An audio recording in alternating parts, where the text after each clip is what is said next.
Hello my friends and welcome to another quick tutorial. So right now what I'm gonna show you is a tool from Photoshop. After every render I usually add some details, some brightness, and I basically make my final render look better, right?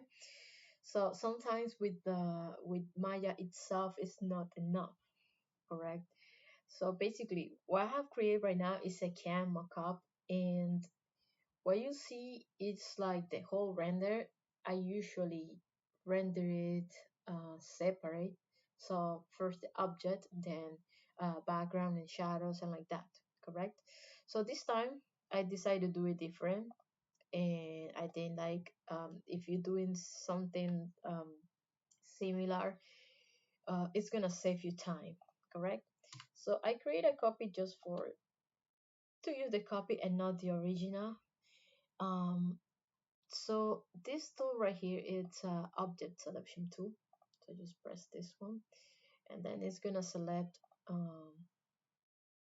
It's gonna recognize automatically because it uses artificial intelligence. Uh, I just want to say also like it didn't work so well with the white background, and my other mockup was completely white as well. So you can it was you couldn't difference the object too much from the background even with your eyes, correct? So anyways, so then you just press this little button. Is what you're gonna do is gonna select instead of the cam, now it is the background select, correct? So I'm gonna create another ledger, and I'm gonna do press alt and backspace to paint it, correct? And control D to stop the selection. So you see the object now, it's it looks good. It's actually uh, it's gonna save you a lot of time. So, but what is the shadow?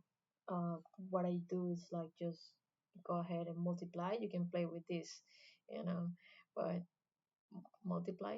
So I have a different background now, pretty fast and easy. So I hope this is useful for you. And well, see you in the next tutorial. And see you later.